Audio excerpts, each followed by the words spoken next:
Assalamualaikum warahmatullahi wabarakatuh. Perkenalkan, saya Adi Sintia Widiananda dengan NIM D71219054, Prodi Pendidikan Agama Islam, Fakultas Tarbiyah dan Keguruan, Universitas Islam Negeri Sunan Ampel, Surabaya.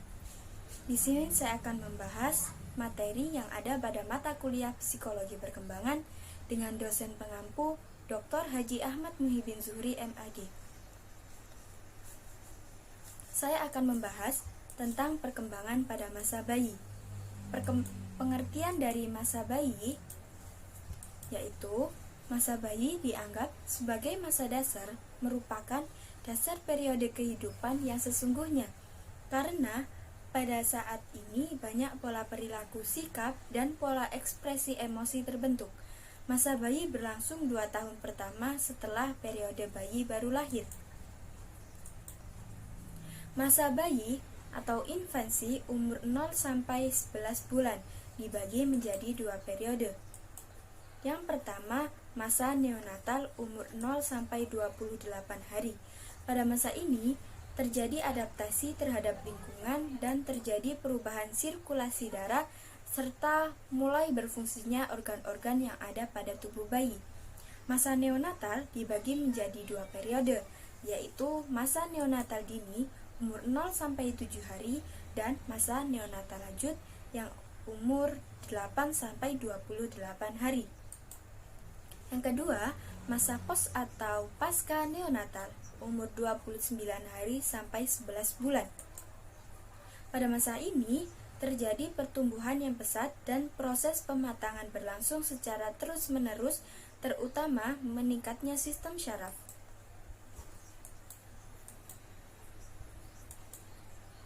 Aspek-aspek yang berkembang pada bayi diantaranya yang pertama, perkembangan fisik pada masa bayi. Perkembangan fisik secara jelas dapat diamati, diantaranya pola perkembangan fisik antara bayi laki-laki dan perempuan sama saja, yaitu saat usia 6-8 bulan pertumbuhannya terus bertambah dengan pesat.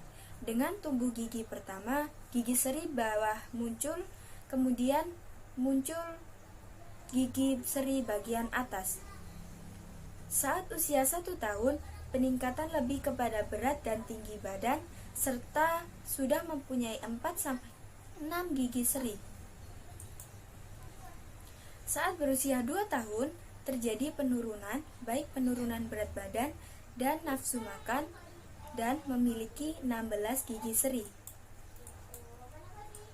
Yang kedua, perkembangan psikologis. Secara psikologis, pada masa bayi terjadi pembentukan pola-pola fundamentalis dan kebiasaan mengenali wajah orang-orang yang berarti bagi dirinya, mulai dari merasakan sentuhan, touching oleh orang-orang tertentu. Yang ketiga, perkembangan motorik. Perkembangan masa bayi pada aspek motorik dapat diamati dan dilihat.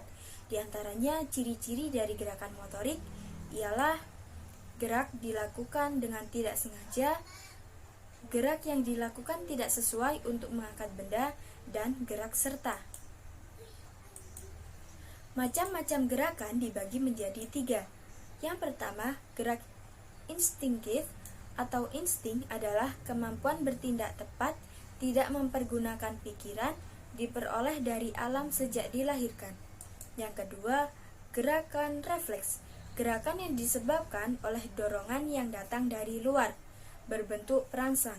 Yang ketiga, gerakan spontan atau impulsif, yaitu dorongan atau perangsangnya datang dari dalam diri sendiri.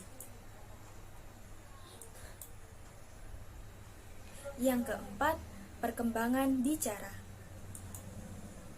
Ada 3 bentuk prabicara yang normal pada masa perkembangan bicara, yaitu menangis, mengoceh, dan isyarat.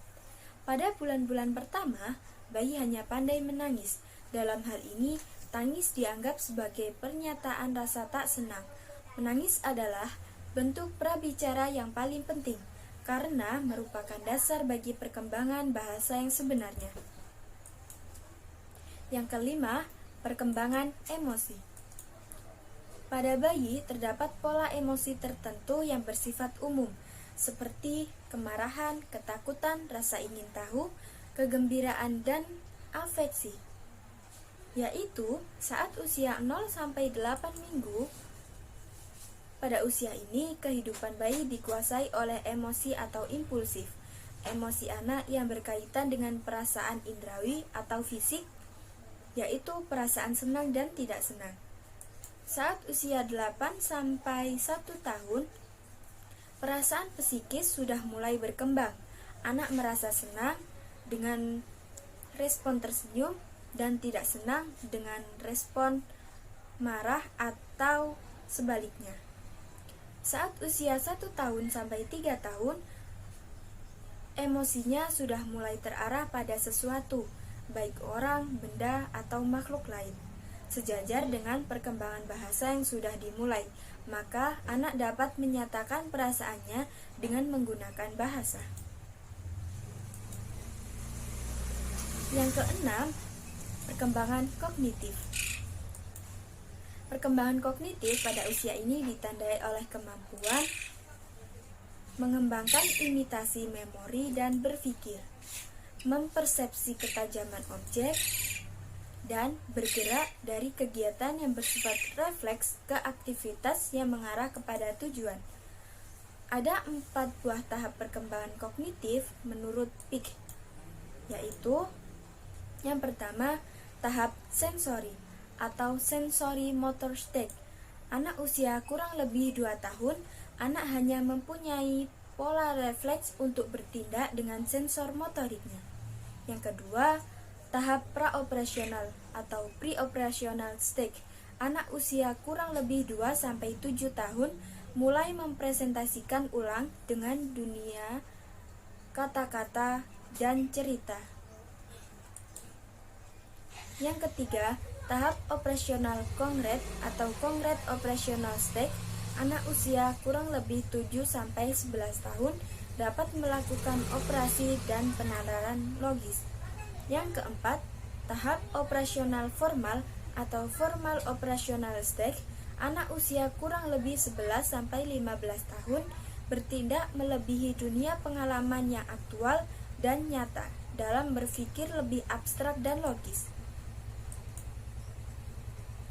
Yang ketujuh, perkembangan moral. Bayi belum memiliki dunia dan suara hati. Dengan berjalannya waktu, bayi mempelajari kode moral dari orang tuanya. Cara untuk menanamkan konsep-konsep moral pada anak yaitu yang pertama, berilah pujian, ganjaran, atau sesuatu yang menyenangkan anak seperti dicium, dipeluk, dan diberi kata-kata pujian apabila dia melakukan perbuatan yang baik. Yang kedua, berilah hukuman atau sesuatu yang mendatangkan perasaan tidak senang apabila dia melakukan perbuatan yang tidak baik. Yang kedelapan, perkembangan kesadaran beragama. Menurut Arnold Geisel, anak pada usia bayi sudah memiliki perasaan ketuhanan yang ada pada diri pribadi seorang anak. Tindakan orang tua yang perlu dilakukan untuk mengenalkan lingkungan agama, yaitu pertama, mengenalkan konsep-konsep atau nilai-nilai agama kepada anak melalui bahasa. Yang kedua, memperlakukan anak dengan penuh kasih sayang. Yang ketiga, memberikan contoh dalam mengamalkan ajaran agama secara baik. Selanjutnya, masalah-masalah yang ada dalam masa bayi. Di antaranya masalah secara fisik, yaitu kematian, penyakit, kecelakaan, kurangnya gizi pada anak, dan obesitas. Kemudian, masalah secara psikologi perkembangan motorik, yaitu pertama, bahaya dalam berbicara dan emosi, atau kurangnya kasih sayang, tekanan, serta takut dan marah. Yang kedua, bahaya sosial. Yang ketiga, bahaya bermain. Yang keempat, hubungan keluarga. Yang kelima, perkembangan kepribadian. Selanjutnya, peran lingkungan terhadap perkembangan bayi. Bayi baru lahir mempunyai gerakan refleks, seperti halnya menghisap jari atau menelan. Kualitas perkembangan bayi ditentukan dengan peran lingkungan, seperti halnya asuh, asih, dan asah. Peran lingkungan atau keluarga yang sangat penting terhadap perkembangan bayi diantaranya yaitu memberikan rangsangan agar sensomotoriknya dapat bereaksi. Kemudian, memperhatikan kesehatan dan gizi karena bayi belum dapat menolong diri sendiri. Selanjutnya, menciptakan lingkungan yang kondusif untuk perkembangannya kemampuan berbicara. Terima kasih, sekian dari pemaparan saya. Kurang lebihnya mohon maaf. Wassalamualaikum warahmatullahi wabarakatuh.